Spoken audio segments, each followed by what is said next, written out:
It says we're live. We are live again. So, hey, sorry about all these crazy listeners and George. And George. So, my question was, like, have you played in Spain yet, Wes? I have not. Oh man, it's a whole different game out there, man.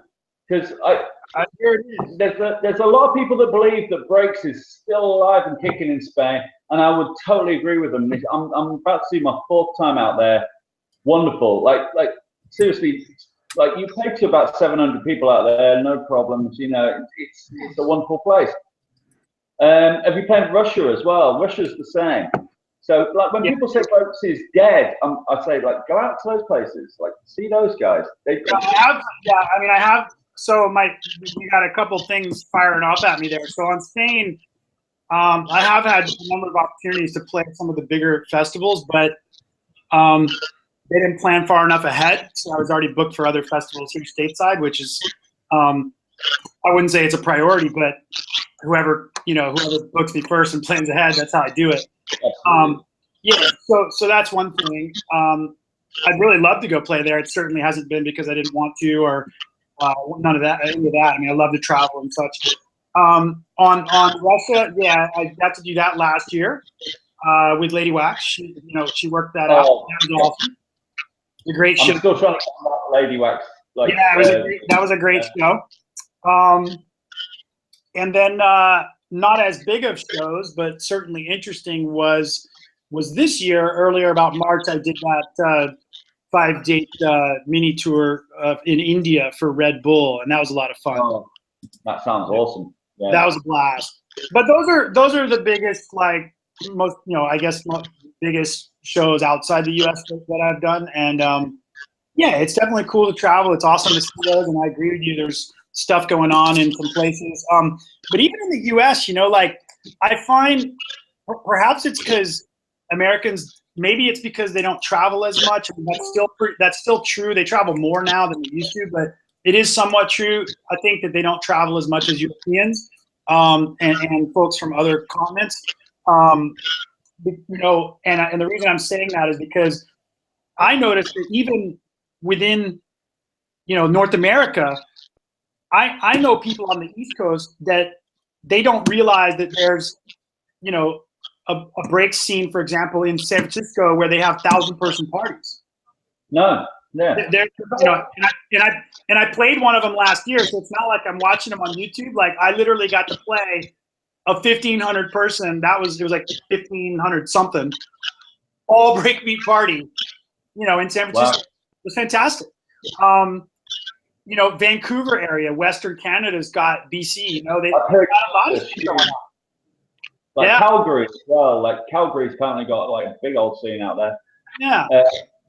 Like, I tried to come across Burning Man. If you get out to Burning Man, they're not paid gigs and they're not as big individually, stage-wise, as in terms of the crowds. But you'll get, I played one that out of 200-300, and then there'll be some bigger, some smaller, but there's certainly the potential to do that out there. So I agree with you. It's certainly not dead. I definitely would not say breaks is dead. Well, no, neither would I. And this is going back to our point about breakbeat music. Like, one of the biggest acts in dance music, The Prodigy, right? Arguably a breakbeat act, aren't they? Yeah. And I don't know. Like, do you ever have this conversation with people? They ask you, "What sort of music do you play?" And you go, "Breaks," and they go, "Oh, what's that sound like?" And you just go, "Have you heard The Prodigy?" Yeah, but my answer these days when they say that, and this actually came out of a joke with my music distributor. They go, "What kind of music do you play?" I play yo music. It's yo music. Come on, man, give me some points for that one.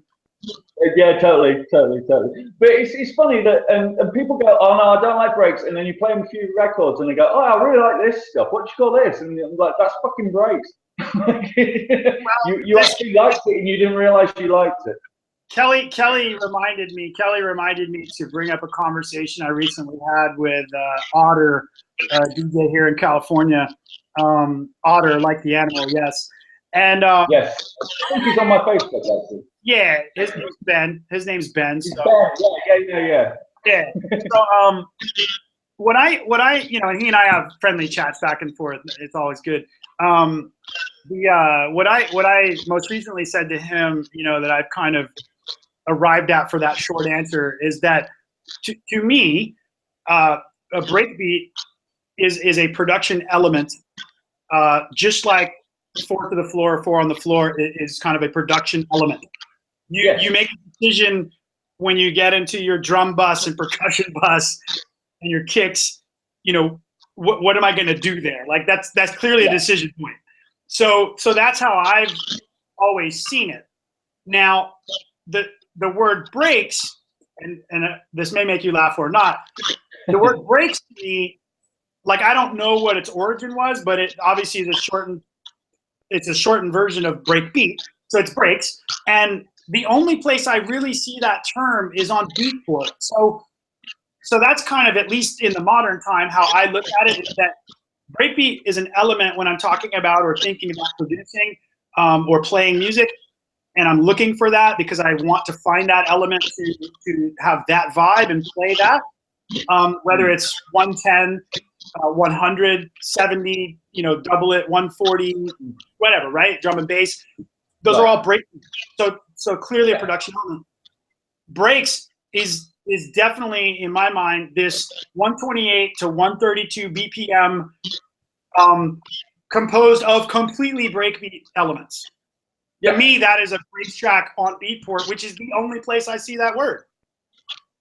You've just reminded me of something that, I did have a bit of a rant about online, which was the fact that there's a lot of stuff that is ostensibly like breakbeat music. It's breaks, and it's you guys like Special Request, Melody, like Bromley. No, not Bromley. Sorry, Bromley. Didn't mean to say that. It's that other guy that sounds like Bromley. It doesn't matter. Anyway, this whole genre of music that is ostensibly breakbeat and is now, you can't find it unless you look in house music on Beatport, and people are just ashamed to call it breaks. And it's just like, I heard the Special Request stuff. I love it. I play it. And it's just, it fits in our sets, and it's just like, well, we're making the same music, but you want to call it house because you don't want to be classed as breaks, but you're making the music. What's up with that? I think that goes both directions. Some things get thrown into breaks that aren't either. Don't get me started on that. But it more so happens the other way, probably because there's so many other genres, There was a thing that happened around about like 2007, 2008, I think, when literally you'd look at the break section at Beatport and it was all like Doom Jack music, which is what we called it, Doom Jack. Yeah. Because it was just like, there wasn't even a breakbeat in there. It was 4 to the floor, but without the 4 to the floor in it. It was electro house, for want of a better word. It was, and there was this time in breaks when like there were no breaks in it. Which was kind of weird, I don't know that I remember that, but yeah. So I mean, I guess the Beatport breaks, I guess it has had phases it's gone through, but I feel certainly like maybe the last few years it's been pretty consistent with a certain frame, which is what I was talking about when I said the 128, 132, and composed primarily of break beats, or little straight or 4 to the floor. So. I mean, that's the best I've got on that. So I don't mind, tracks that I've made that are breaks tracks. I'm fine with that. What I don't love, I don't like being called a breaks. It's interesting. It's a very small nuance, but if someone says you're like just a breaks guy, I mean, there's issues I may have with that in the sense of just a breaks guy, because why should, it's just like breaks guy. Well, fine. But that's not all I've done. And in fact, my glitch hop tracks have sold far more units than my breaks tracks almost collectively. So it's kind of one of those things where like I don't have a problem with it when I'm talking about production. Yeah, that's a breaks track. Like I have this discussion with my distributor some. It's like, look, dude, I don't want you to take, you know, a hybrid or a predominantly 4-on-the-floor track that I do and try to put it in breaks. And I don't want you to take a track that is breaks and try to squeeze it into tech house. I don't want that. Like I want it to be in the right genre. So that I have no problem with at all. You know, I'm not going to make one thing and then tell everyone in a marketing standpoint, but call me that. So, you know, but if I'm making multiple things, then I would prefer not to be pigeonholed, kind of a negative term, but I would prefer not to be categorized as just one of the 3 or 4 things that I do maybe quite well in each case, right? That's the only thing I am, you know? I guess that's you don't get this in other forms of music as well, which is weird. Like, so you don't see a heavy metal band like put out a heavy metal tune and say, "Oh no, just call it pop," you know? No. Call it country. You know, it's you know, it is what it is. I remember when dubstep was big, probably still is big. You know, whatever. I'm not dissing dubstep, but there was a lot of guys putting out breakbeat records and calling them dubstep just to ride on that bandwagon. And it's you don't see like a form of music that's so apologetic about itself that it has to go, oh well, I'll be this now because you know that's selling, or I'll be this now because that's selling. It's just like call yourself breakbeat. If you make a breakbeat, call it breakbeat. Well, you nailed it. A lot of people, you know, a lot of people. There's a lot of complexity. You know, does it matter that much at the end of the day? Probably not. Other than me, producer guys, but you know, it probably doesn't matter to fans, right? The traditional fan, concert goer, show goer that does not produce or DJ probably doesn't matter much to them at all. Never will. And I think that's part of it is that it gets complicated because of that, because you are selling, you know, you're like here in the States, you know, you're selling EDM shows. And to be honest, if my mother, let's take it to that extreme. If my mother, you know, is talking with her friends and says, "Hey, what do I call that music that you make? You know, I really like it," and I just say, "Oh, just call it EDM."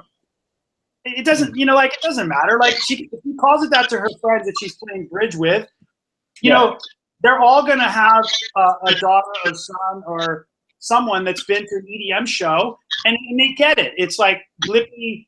I thought you were going to say your mum's bridge club will go to EDM shows. That sounds wild. Or that, yeah. So yeah, that's why I say I think it gets way more attention and is way more complicated than I think the average fan that does not produce or DJ cares or ever will understand. And so that's where but it's a phenomenon. It's a phenomenon. It's kind of strange.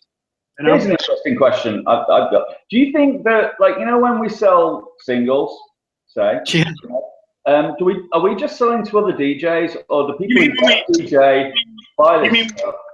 You mean when we give them away for marketing?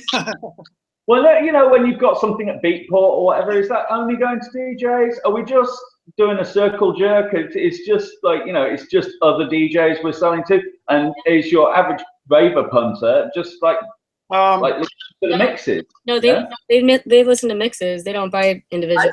I didn't. Yeah, Kelly's right on that one, I think. And then as far as the stores go, I think let's talk. You're talking digital downloads, right? So as far as digital downloads go, whether they're free or paid, but we're talking paid, obviously, if it's a retail store like Beatport. So I would say, I think out of like the couple major stores, there's different demographics that shop at those stores. And I think within the Beatport one, I do believe it is almost exclusively DJs and producers. Which is weird because we give most of our stuff away, isn't it? Like, because like most DJs, if you get to a certain level, you get everything on promo anyway. So we're selling to a very small margin of people, aren't we? Well, you see the sales numbers, so yeah, it's pretty small. Yeah, it is pretty small, which is funny because, you know, it's a funny game. And you can actually be bigger than you think you are, like, because, like, you know, I know I've experienced it. Like I've been around, you know, people like all over the place. Oh, I love 601 or 601. You're this but big, files are really small. Like, you know. You're this big, George. Kelly, cover your eyes. What? I said you're this big, George. You're this big. You're as big as my 13-inch screen. There goes the PG rating. You're 13 inches of snow. But I'm not talking about that kind of big.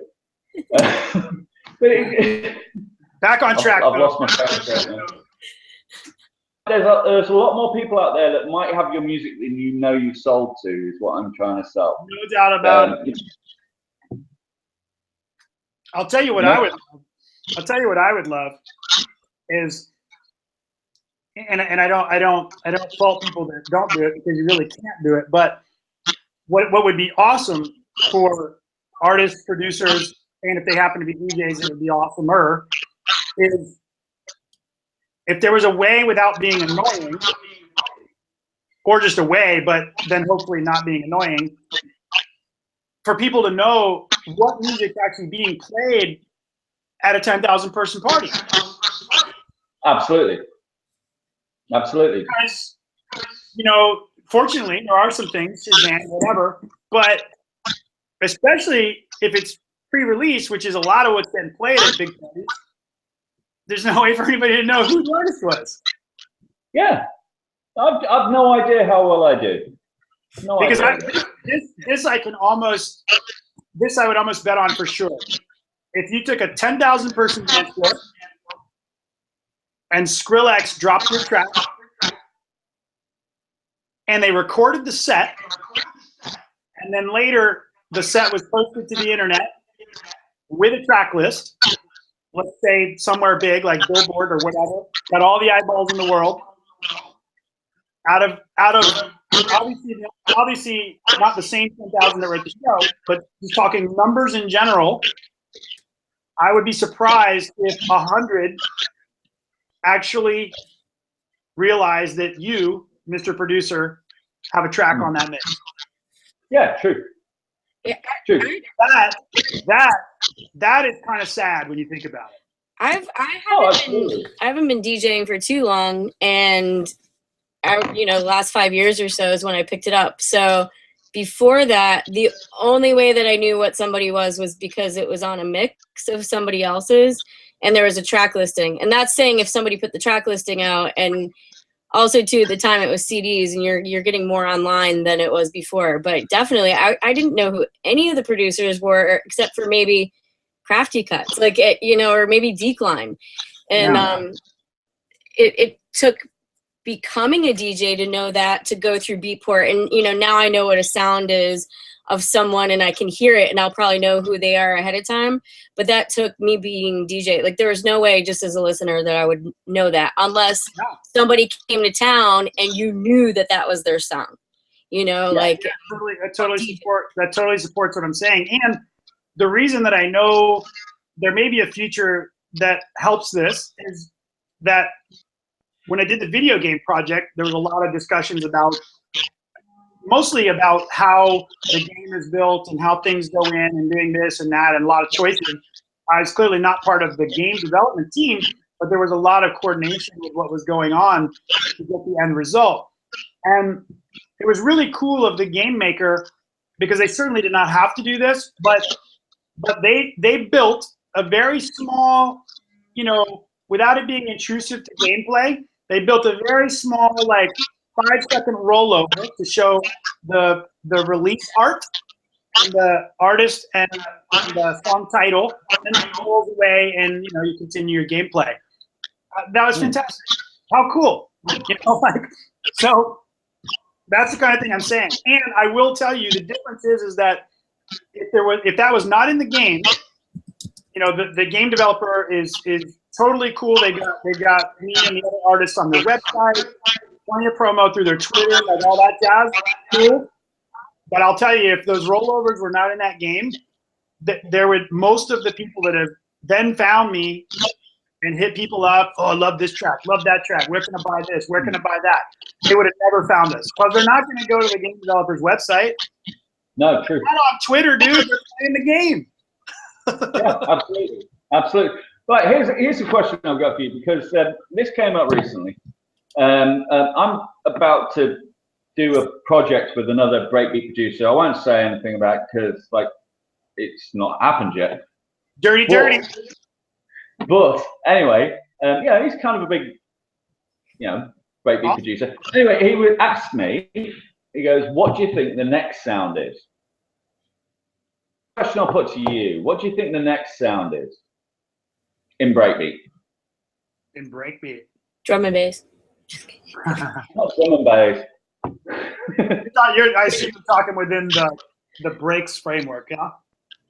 That BPM range, yeah. Because at the moment, like we've got a lot of stuff that sounds kind of there's a lot of stuff that just goes that kind of thing. What I call balloon breaks. Yeah. There's a lot of that. So what's the next sound? What's the next thing? How are we going to push things forward from here? Well, I think in one area where I think we're probably going to see some differentiation is I think there was a period of time probably influenced by some of the other big genres where percussion particularly things got very clean, right? That makes sense. Yeah. Very not just clean, but high quality sounds and very on the grid, so to speak. Yes. I think you're going to see some of that cleanness in sound and sound engineering, vary a little bit more organic, and I think you'll also see a little bit of a return to more organic and swingy percussion. Yeah, cool. Yeah, it was a weird question to have posed to me. Like, I want to do the next sound, and I was just like, what's the next sound? But they'd asked me in their studio, so I guess they thought I knew what the next sound was. So I'm not sure I did. But that's an area. Yeah, I mean, is that the big sound? I don't know, but I do think that's an area where we're going to see some movement because, for 4 or 5 years now, we've had a lot of really clean, sound engineering influence from the dubstep and trap community, which is a very clean, minimalized, art form. Yeah, absolutely. I mean, I'd certainly say for 601, we're just going to continue doing our thing. Which I'm very happy to say we don't sound like a lot of other people, which took a lot of doing. You know what I mean? So I like the fact that if you buy a 601 record, it sounds like a 601 record. It's like, that's if I was proud of anything, that's the thing I'm most proud of. That was one of the things I was going to make that comment about you and in general for people that's a great thing, even if you're not the most popular sound. It's great to be your sound, reasonably recognizable within your fan base and possibly beyond as the fan base grows, because that's really going back to like something Kelly said about not knowing maybe who someone was or the song was until they came and played or whatever. That's what gets you shows, man. That's what gets you gigs, especially these days, is a recognizable sound that. I think event producers, and I've got a little bit of experience with one foot in that. You've got this as well, man. You've got this as well. I know a Wes Smith record when I hear one. You know what I mean? It takes some doing, though. It does. But it also takes some doing outside of just pulling killer samples into the DAW. Yeah. There's a range of a bunch of samples, and then there's manipulating the samples. From a sound engineering standpoint. It's like, this, but I'm just, for anyone listening, there's way more to it than applying some effects on top of, dry samples, I guess is the point. Absolutely. So, I mean, I always say that the 601 sound is because I work with Nat, and we are polar opposite people, and we're into what we're into, and I bring one half of it, he brings the other half of it, and I couldn't do it with someone else. That's how you get the 601 sound. I don't know. I just like what I like. He likes what he likes, and when it comes together, it sounds like that. So that's kind of what it is. You know, I'm lucky to work with someone else. I mean, you work on your own, so I haven't worked like that before, but it's nice it totally works. And I'm a bit of a hermit a lot of times.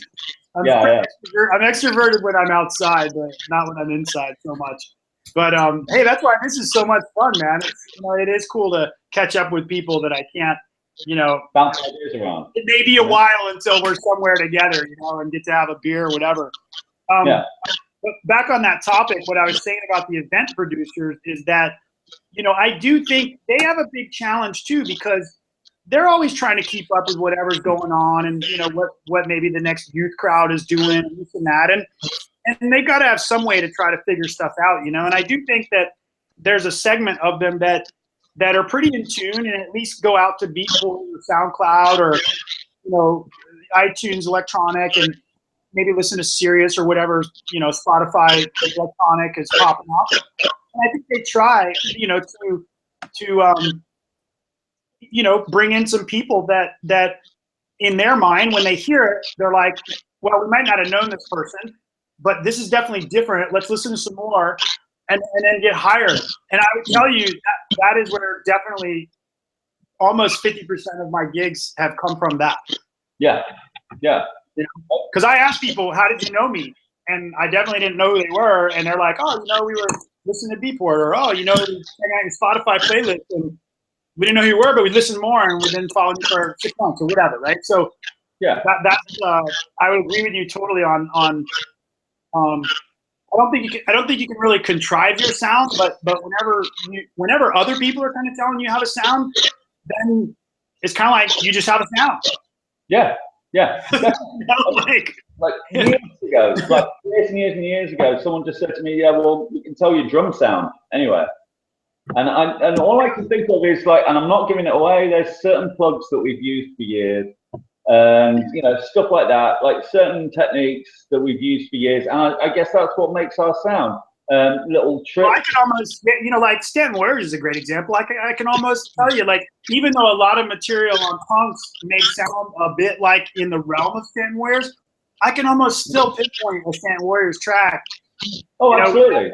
Did it, So, the thing about the Stantons, and I don't do the same music as them, but I've got maximum respect for Dom and everything he does. It's the fact that they can make something like sound massive with very few elements. And I think, something that can sound main room without really doing, without a lot of stuff going on.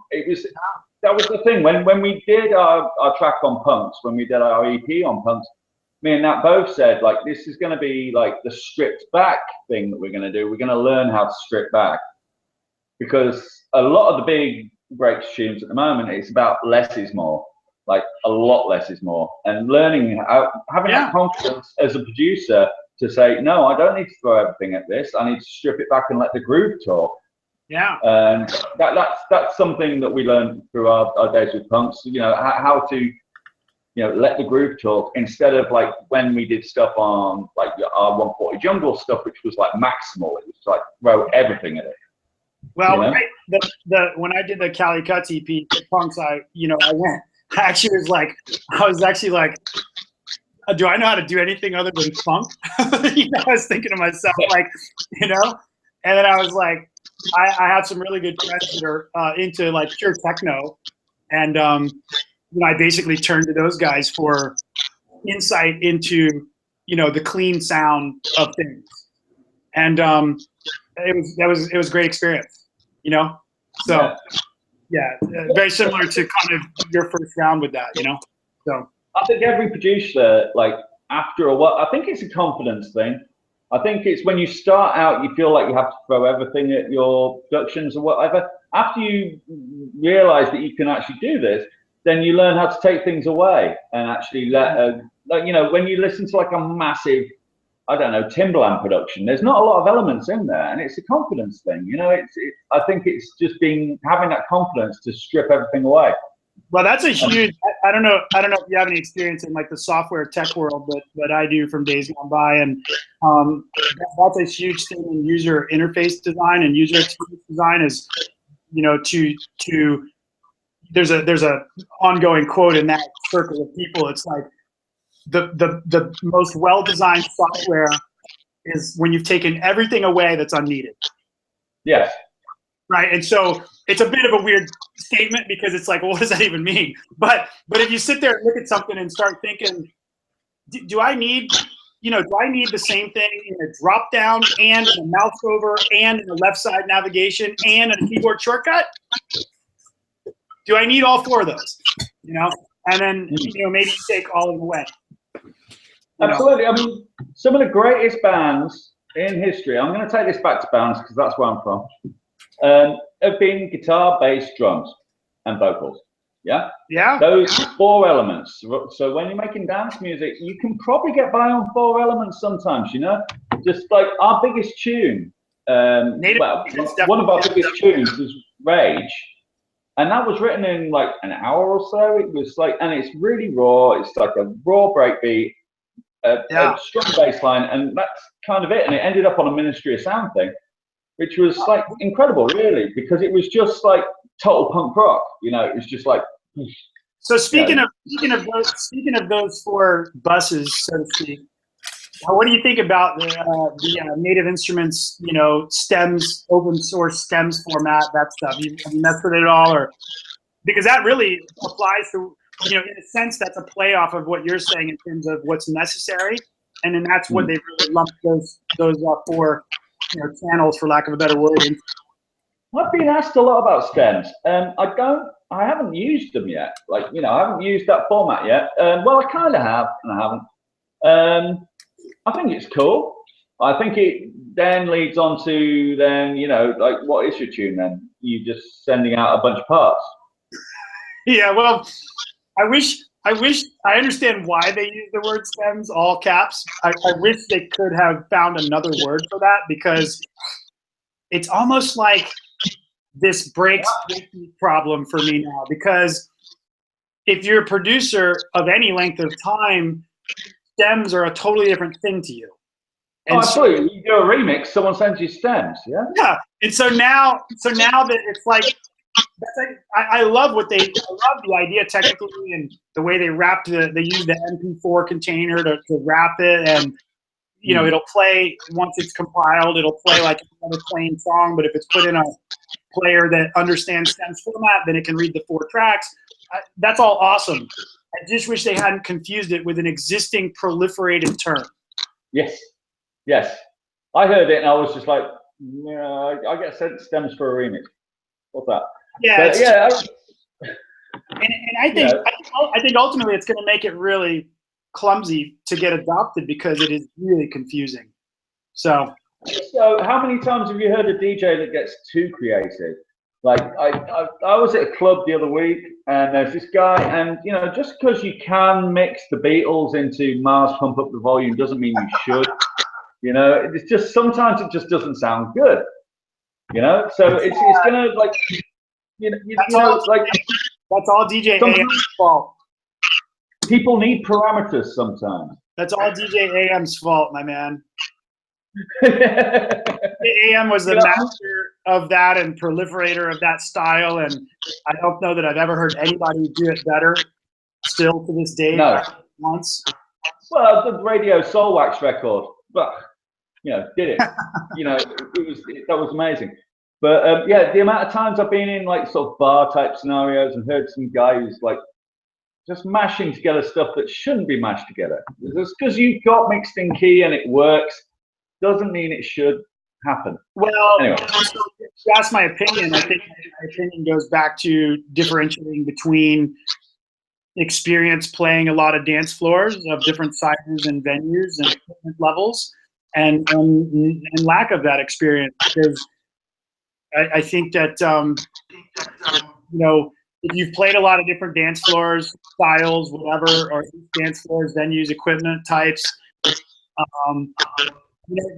common thread to all that is that if people don't show up, pay for a ticket and show up, there is no party. So that's the one place where I think every DJ is a bit humbled. I'm not saying you have to go play open format, but I think that you have to respect the show you're at. If you're at a show and you're the headliner and you know everyone's coming because of your last album, then yeah, play all that stuff. If you're third line support for, you know, whatever, Crafty Cuts or someone else who's known specifically for their style, you know, research a little bit, maybe push some boundaries, but maybe not go off on a wild tangent. That's not your night to prove it. No, and this is my other bugbear is like warm-up DJs who don't know how to warm up. You know, like I played after a guy once and he played all of my records. And it was like, he thought he was being nice, you know, he was like, you know, oh, I'm playing with 601, you know. Yeah. And so he played a load of 601 tunes and I was following him going, well, what am I going to play now? I think, yeah, I mean, I put out enough music where I don't mind if someone does that. I mean, I prefer they didn't play the whole set, just because then the overall sound is going to be because the overall sound is then going to be similar to my overall sound. So that would be kind of annoying. I've never had that happen, but most everybody has asked me, and I do appreciate that. I think that's a good in between. Is if you're, because I've seen people, you know, they first type out their resume about all their experience and then say, there's absolutely no reason ever to play someone's song who's playing that night with you. And I disagree with that completely. I think, yeah, I think what I think is a great middle ground is I do think it's good for the non-headliner, or the person playing the other person's track, you know, hit them up. It's so easy nowadays, you know? Or even at the club. Hey man, I've got one of my favorites that you made in my set. You know, is it cool if I play it? I don't think that's ever a problem to ask. And I think if you're a producer and you get upset about that or offended, you're probably not my kind of guy or gal. In my opinion, I think if you don't want them to play it, just say, hey, man, I'd rather you not because I got a really special mix I'm going to do with that tonight. And you know what? They'll probably be like, okay, no problem, bro. Yeah, no, I mean, what I was referring to was a guy who literally played like 7 back-to-back. Nah, that's no good. Well, you're not even playing. Like, I wouldn't do that even if you're not there. No offense, but I wouldn't do that even if you're not at the show. So I mean, it's not like, you know, like I'm not gonna go anywhere and play an hour of Standing Warriors. You know. I once followed a guy who played Gabba. You know, just you know, on a warm-up stint, straight in Gabba. Yeah. Well, so yeah, so I totally agree with you that, you know, if any less experienced DJs are out there listening, performers, I would highly recommend trying to learn a little bit about. You know, there's great coverage. There's great practical coverage on this concept of which position you play in throughout the night. Out on sites like DJ Tech Tools, they're really pragmatic about covering that stuff. That's a USA-based one, but there's probably some UK ones as well. You can find it out there. There's really good stuff from good experienced people that kind of lay out the pros and cons of why and how not to kind of end up being that guy. Yes, don't be that guy. You don't want to be that guy, dude. So. Right, which leads me nicely on to a different question. Have we got time for more questions? Yeah. What are we doing? Yeah. Okay. Got all day. My battery won't die for another like 10 minutes, so we're still okay. Absolutely. Like, so what advice, like say someone's 14 years old right now and they want to get into it, what would be your first piece of advice to them? Wes? I would, you know, I don't know a lot about 14-year-old mindsets, but to a person just getting in general, I would encourage them to join some communities that are into either DJing or the music they like and try to understand a little bit of that culture. Absolutely. And so, go. Kelly? I would say that it is a very small world and be nice to everyone. You know, that's good. All the people, because you never know who you're going to run into again. That's true. I've not been too good at that, but yeah. Well, within reason. I mean, some people are just assholes. Not you, in general. I think my advice would be, like, if you really want to play at the big club, like, go there and get to know everyone and be a regular there. And that should be your foot up into whatever scene you want to be in. So I mean, Be a part first and foremost. in my country, we can't do that at 14, but I would highly recommend that when you are at the age where you can do that. The other thing I would add to that, which is kind of along the lines of my sort of community immersion thing, is I do think it's, and I recommend this to people all the time who approach me about these kinds of things. I think it's really good, certainly in the times we live in now, and I think it's pretty affordable, well worth the money to put yourself through a class on whatever it is you want to learn that is well organized. So if you want to learn to DJ, you know, find that $80 or whatever to get, you know, the 12-week, 20-hour self-paced class from Sonic Academy or whatever. And okay. Because, you know, 10, 20 years ago, like, I mean, that's always made sense with topics like mathematics and things that you need this hierarchy to learn, right? But I'm not saying it's the same exact application in terms of learning, but it's been very helpful for me. So if you're, at a minimum, if you're having trouble learning ad hoc, and this is where people usually come to me, they're like, dude, there's so much shit on the internet. Where do you start? Yeah. Then that kind of person, I say, go do this. Go, you know, to Warp Academy or Sonic Academy or one of these spots, you know, and here's a class a 101 class in Ableton or whatever DAW you want. You know? It's funny because like 20 years ago, like there wasn't this kind of thing for me. Like, you know, I had a couple of belt drive turntables and that was it. You know, and you know, my mate. We're talking over the internet video in 3 time zones. Like, how far away is that from fucking having to figure out how a turntable pitch works? Dude, when I started, we sent cassettes to people. Like, mail. And you had to wait 2 months for them to say, no, it sucks. You can render something. You can render something to DAT on the 25th try, and you finally had no MIDI drop out. You know? And then you got another week to duplicate your DAT tape because you only own one, and you got a buddy that owns one. And then you send that to get a tape produced so you can send 10 out to a record label. Holy shit! Right? Remember Minidisc? Who remembers Minidisc? Man, I thought that was going to be the future. Yeah. Oh, the format? Yeah. Those are sucky. I just got Minidisc. I thought that was incredible. But, yeah. The biggest one for me was I distinctly remember the first time I saw an MP3 file and I played it, and it was a tech friend that was also into music. He was into techno. He introduced me to it, and it was an MP3 file, and he was showing me. And what blew my mind wasn't so much the file; it was the real audio player that he used to play it. And I was like, you're bullshitting. And he was a web dev guy. And so he's like, watch this. And he's like, he takes the file and he does some computer shit online, and he FTPs the file to somewhere and then shows me it's now in the listing. And then he types in some command line shit in the real audio player and streams it. And I'm like, yeah. Absolutely, yeah. I was like, absolutely. Dude, I don't know what this means, but it's awesome. Actually, like going back even further than that, I remember when me and Nat like arguably started doing 601, we were both like kids, and he had to like copy a code out of a computer magazine to make a sampler on his Amigo, I think it was.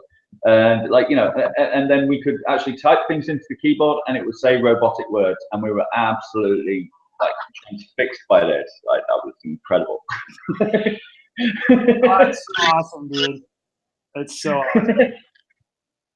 Shoot. So yeah.